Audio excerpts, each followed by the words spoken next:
India Legal presents Courts Roundup.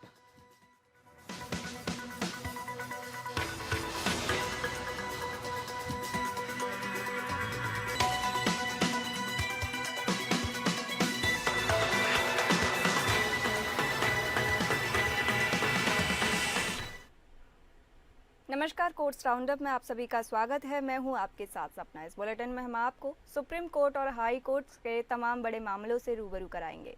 तो चलिए शुरू करते हैं courts roundup. India Legal presents Courts Roundup.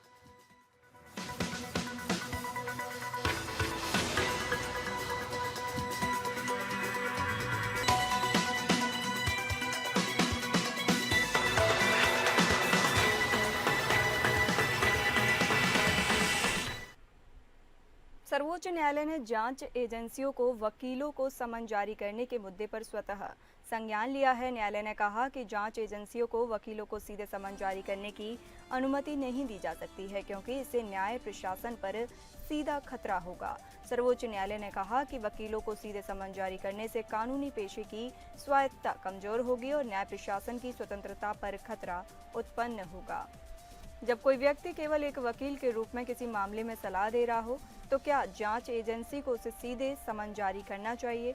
अगर वकील की भूमिका केवल सलाह देने से अधिक है, तो क्या जांच एजेंसी को सीधे समन जारी करना चाहिए या न्यायिक निगरानी आवश्यक होनी चाहिए? न्यायालय ने गुजरात पुलिस द्वारा समन किए गए एक वकील को अंतरिम राहत प्रदान की है और हाईकोर्ट के आदेश पर रोक लगा दी गई है। न्यायालय ने इस मुद्दे पर attorney general, solicitor general, bar council of India और सुप्रीम कोर्ट बार एसोसिएशन के अध्यक्षों से सहायता मांगी है। हाल ही में प्रवर्तन निदेशालय ने वरिष्ठ अधिवक्ताओं अरविंद दातार और प्रताप वेणुगोपाल को समन जारी किया था, जिसे बाद में वापस ले लिया गया था। बार संगठनों ने ईडी के समन के खिलाफ कड़ी प्रतिक्रिया व्यक्त की थी और सुप्रीम कोर्ट से स्वतः संज्ञान लेने का अनुरोध किया था।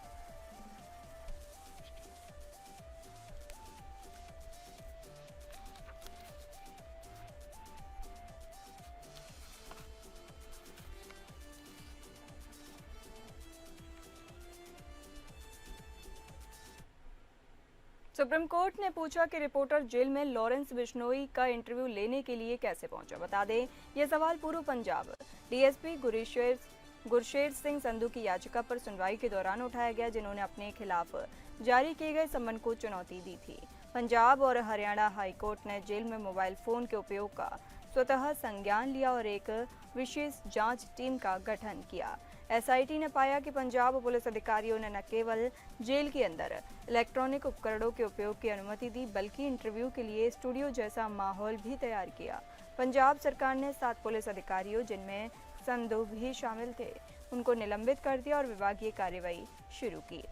जस्टिस केवी विश्वनाथन ने पूछा कि रिपोर्टर जेल परिसर में बिश्नोई तक कैसे पहुंचा, खासकर जब संधू उस रात प्रभारी थे। 2 टेलीविजन इंटरव्यू में बिश्नोई के कथित तौर पर कई आपत्तिजनक बयान दिए। नवंबर 2024 में हाई कोर्ट ने पंजाब पुलिस अधिकारियों की भूमिका पर सवाल उठाया और उन्हें दोषी पाए जाने पर कड़ी कार्रवाई करने का निर्देश दिया।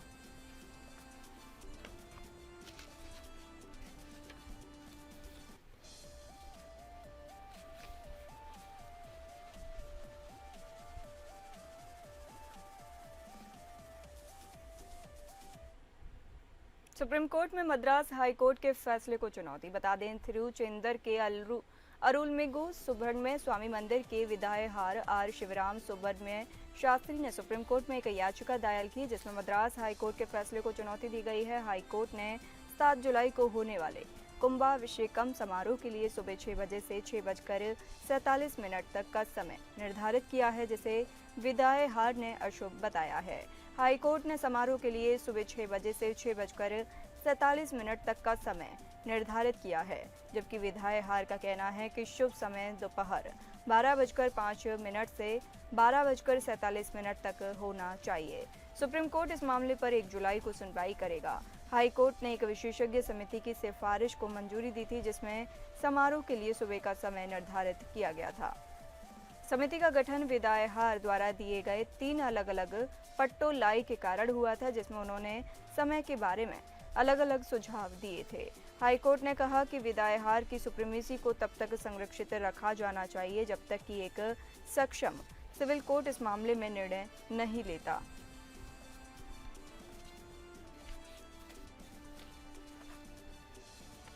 आपको बता दें कि थिरुचेंदर के अरुलमिगु सुब्रह्मण्य स्वामी मंदिर के विदायहार आर शिवराम सुब्रह्मण्य शास्त्री ने सुप्रीम कोर्ट में एक याचिका दायर की है जिसमें मद्रास हाईकोर्ट के फैसले को चुनौती दी गई है।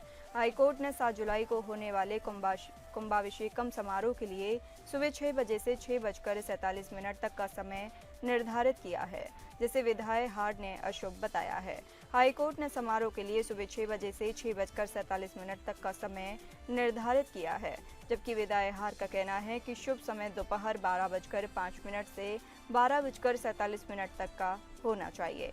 सुप्रीम कोर्ट इस मामले पर 1 जुलाई को सुनवाई करेगा।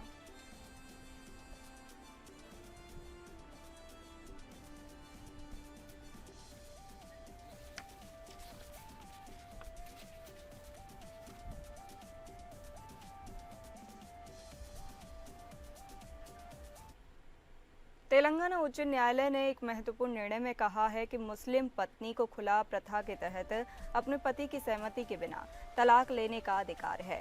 न्यायालय ने कहा कि खुले में पत्नी की मांग को स्वीकार करना पति की जिम्मेदारी है और इसमें अदालत की भूमिका केवल विवाह के समापन पर न्यायिक मोहर लगाने तक सीमित है। उच्च न्यायालय ने कहा कि मुस्लिम पत्नी को खुले तौर पर तलाक लेने का अधिकार है और इसमें पति की सहमति आवश्यक नहीं है। न्यायालय ने कहा कि खुला की प्रक्रिया में अदालत की भूमिका केवल विवाह के समापन पर न्यायिक मोहर लगाने तक सीमित है। न्यायालय ने कहा कि पति खुला को इस आधार पर मना नहीं कर सकता कि पत्नी दहेज वापस नहीं कर रही है। उच्च न्यायालय ने कहा कि मुस्लिम पत्नी के अधिकारों की रक्षा करना और उन्हें न्याय प्रदान करना अदालत की जिम्मेदारी है। यह निर्णय मुस्लिम महिलाओं के अधिकारों की रक्षा करने और उन्हें तलाक लेने के लिए अधिक शक्ति प्रदान करने में मदद कर सकता है। यह निर्णय विवाह और तलाक के मामलों में मुस्लिम महिलाओं के अधिकारों को स्पष्ट करने में भी मदद कर सकता है।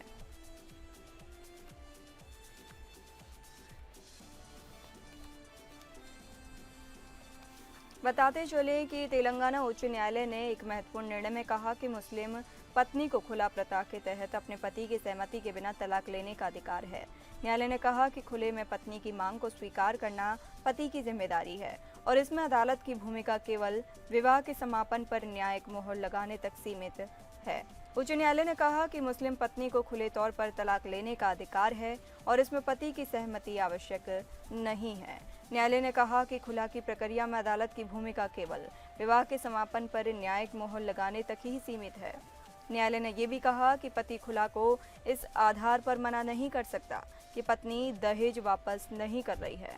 उच्च न्यायालय ने कहा कि मुस्लिम पत्नी के अधिकारों की रक्षा करना और उन्हें न्याय प्रदान करना अदालत की जिम्मेदारी है।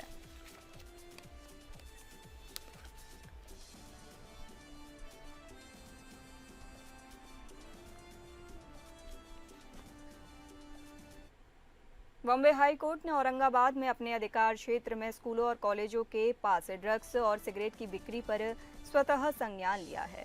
न्यायालय ने इस मुद्दे को गंभीरता से लेते हुए पुलिस को कार्रवाई करने और अधिक छात्रों को नशीली दवाओं के खतरे से बचाने के लिए निर्देश दिए हैं। बॉम्बे हाई कोर्ट ने स्वतः संज्ञान लेते हुए एक PIL दर्ज करने का निर्देश दिया है और वरिष्ठ अधिवक्ता PR कातनेश्वर को एमिक्स क्यूरी के रूप में नियुक्त किया है। न्यायालय ने पुलिस को इस मामले में कार्रवाई करने और छात्रों को नशीली दवाओं के खतरे से बचाने के निर्देश दिए हैं। न्यायालय ने मराठी दैनिक सकाल में प्रकाशित खबरिया रिपोर्टों का संज्ञान लिया है, जिसमें स्कूलों और कॉलेजों के पास ड्रग्स और सिगरेट की बिक्री का मुद्दा उठाया गया था। न्यायालय ने कहा कि यदि इस मुद्दे पर ध्यान नहीं दिया गया तो यह युवाओं को नशे की ओर धकेल सकता है और उनके शारीरिक और मानसिक स्वास्थ्य को नुकसान पहुंचा सकता है। न्यायालय ने PIL दर्ज करने का निर्देश दिया है और वरिष्ठ अधिवक्ता PR कातनेश्वर को MX क्यूरी के रूप में भी नियुक्त किया गया है। न्यायालय ने पुलिस को इस मामले में कार्रवाई करने और छात्रों को नशीली दवाओं के खतरे से बचाने के निर्देश भी दिए हैं। न्यायालय ने कहा कि नशीली दवाएं युवाओं के लिए एक बड़ा खतरा है और इससे उनके शारीरिक और मानसिक स्वास्थ्य को नुकसान पहुंच सकता है।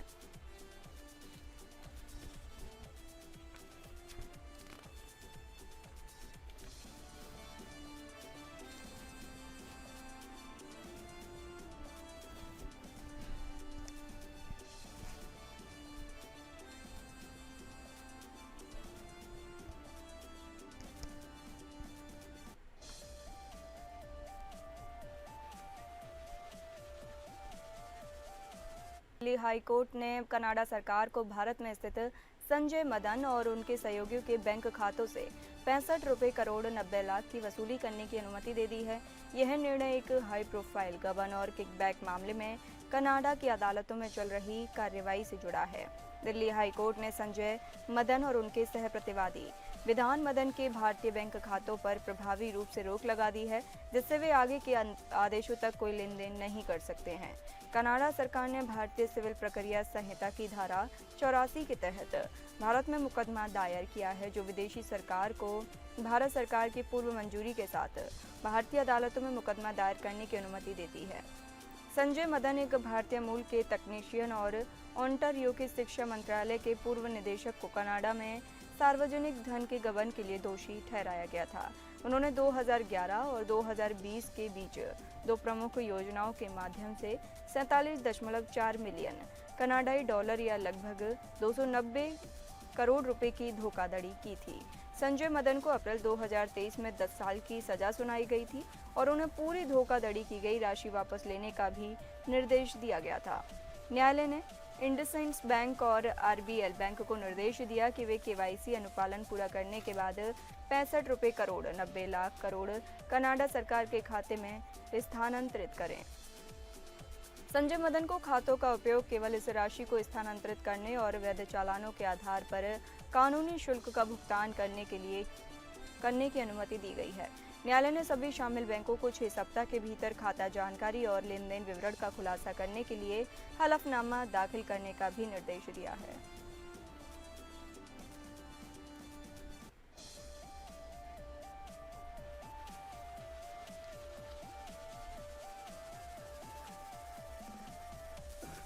आंध्र प्रदेश हाई कोर्ट ने हाल ही में एक महत्वपूर्ण फैसला सुनाया है, बता दें, जिसमें कहा गया कि विषम लैंगिक विवाह में एक ट्रांसजेंडर महिला अपने पति और ससुराल वालों के खिलाफ भारतीय दंड संहिता की धारा 498A के तहत शिकायत दर्ज करा सकती है। यह धारा पति या उसके रिश्तेदारों द्वारा पत्नी के साथ क्रूरता से संबंधित है। एक ट्रांसजेंडर महिला ने अपने पति और ससुराल वालों के खिलाफ धारा 498A के तहत शिकायत दर्ज कराई थी, जिसमें आरोप लगाया था कि उसके साथ क्रूरता की गई और उसे धमकी दी गई। पति ने इस शिकायत को खारिज करने के लिए याचिका दायर की थी, जिसमें तर्क दिया गया था कि ट्रांसजेंडर महिला पूर्ण अर्थों में महिला नहीं है और इसलिए धारा 498A के तहत संरक्षण का हकदार नहीं है। हाईकोर्ट ने पति की याचिका खारिज करते हुए कहा कि ट्रांसजेंडर महिला को धारा 498A के तहत संरक्षण से वंचित करना भेदभावपूर्ण होगा और ये संविधान के अनुच्छेद 14, 15 और 21 का उल्लंघन भी होगा।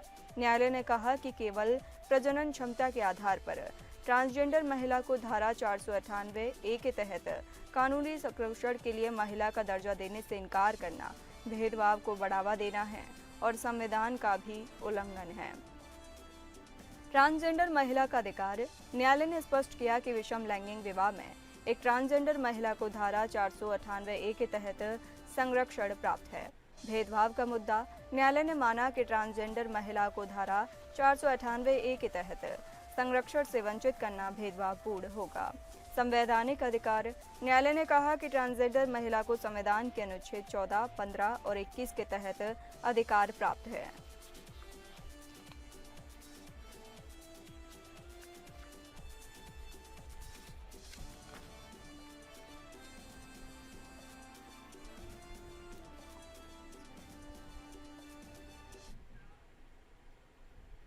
सुप्रीम कोर्ट में लाल सिंह बनाम स्टेट ऑफ हरियाणा मामले पर सुनवाई हुई। इस दौरान आरोपी लाल सिंह को सुप्रीम कोर्ट से अग्रिम जमानत मिल गई है। उन पर आरोप था कि उन्होंने एक प्लॉट बेचने का झूठा वादा किया और शिकायतकर्ता से 16 लाख रुपए लिए, जबकि उसी प्लॉट को उन्होंने किसी और को भी बेच दिया। सत्र अदालत और हाई कोर्ट ने जमानत देने से इनकार कर दिया था, लेकिन सुप्रीम कोर्ट ने नोटिस जारी किया और निर्देश दिया कि अगर लाल सिंह को गिरफ्तार किया जाता है तो उन्हें तुरंत जमानत पर रिहा किया जाए। लाल सिंह पर झूठा वादा करने और धोखाधड़ी करने का आरोप लगाया गया था। हाई कोर्ट ने जमानत देने से इनकार कर दिया था क्योंकि मामला गंभीर था और दस्तावेज नकली थे। सुप्रीम कोर्ट ने अग्रिम जमानत दे दी और निर्देश दिया कि गिरफ्तारी के बाद तुरंत जमानत पर रिहा किया जाए। यह मामला सुप्रीम कोर्ट के उस फैसले की याद दिलाता है जिसमें कहा गया है कि अदालत को यह सुनिश्चित करना चाहिए कि आरोप वास्तविक हैं और जांच आवश्यक है। स्टेट ऑफ हरियाणा बनाम भजन लाल के मामले में सुप्रीम कोर्ट ने उन परिस्थितियों को रेखांकित किया जिनमें अदालत आपराधिक कार्यवाही को रद्द कर सकती है। केस पर ज़्यादा जानकारी देंगे इंडिया लीगल के रिसर्चर उदयन राय। बताइए। ये मैटर आज सुप्रीम कोर्ट में लिस्टेड था in court number 11 matter number 16।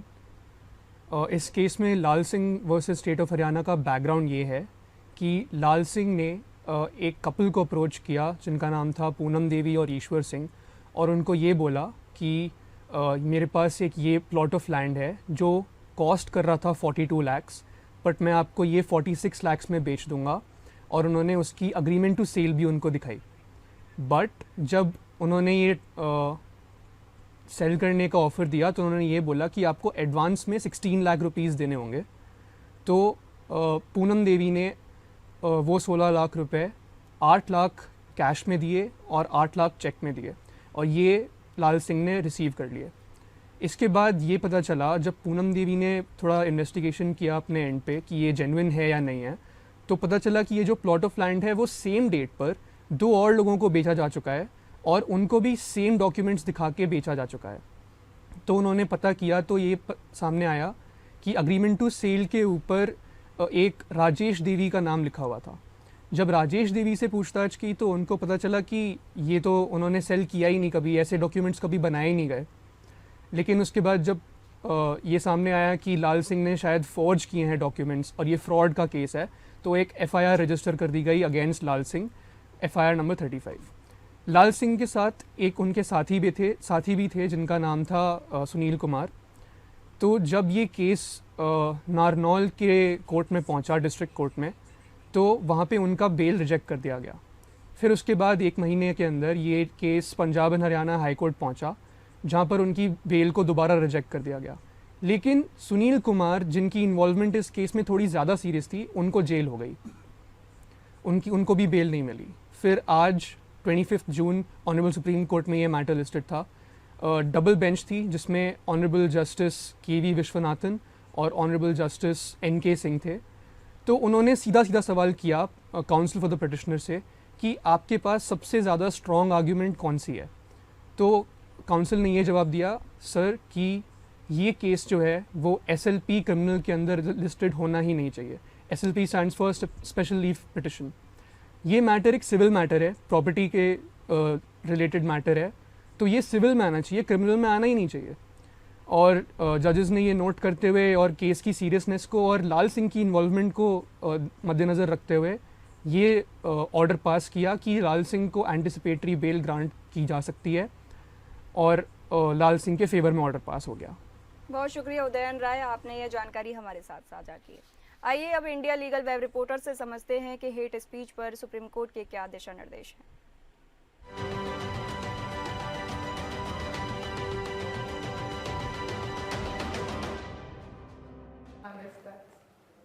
क्या हेट स्पीच आपको गिरफ्तार करा सकता है? हाँ, बिल्कुल। हेट स्पीच का मतलब होता है किसी व्यक्ति या समुदाय के खिलाफ अपमानजनक या भड़काऊ भाषा का इस्तेमाल, चाहे वो टेक्स्ट हो या social media post. Supreme Court ने आज ही वजाहत के पुराने सोशल मीडिया पोस्ट्स पर करे हुए FIR की सुनवाई के दौरान कहा, आप घाव तो भर सकते हैं लेकिन जुबान के घाव कभी नहीं भरते। धारा 299 ऑफ भारतीय न्याय संहिता कहता है कि अगर कोई व्यक्ति जानबूझकर किसी धर्म या धार्मिक भावनाओं को ठेस पहुंचाता है तो उस पर कार्रवाई करी जा सकती है। ये काम इलेक्ट्रॉनिक तरीके से भी किया गया हो तो दंड मिलेगा, 3 साल की जेल, जुर्माना या दोनों हो सकते हैं। सुप्रीम कोर्ट ने Amish Devgan versus Union of India case में पुलिस को हेट स्पीच के मामले में तुरंत एक्शन लेने का हुक्म दिया, बिना किसी फॉर्मल कंप्लेंट का इंतजार किए। अगर पुलिस ने एक्शन लेने में हिचकिचाहट दिखाई तो उन पर कंटेम्प्ट के केस हो सकते हैं। Do follow us for more such legal updates.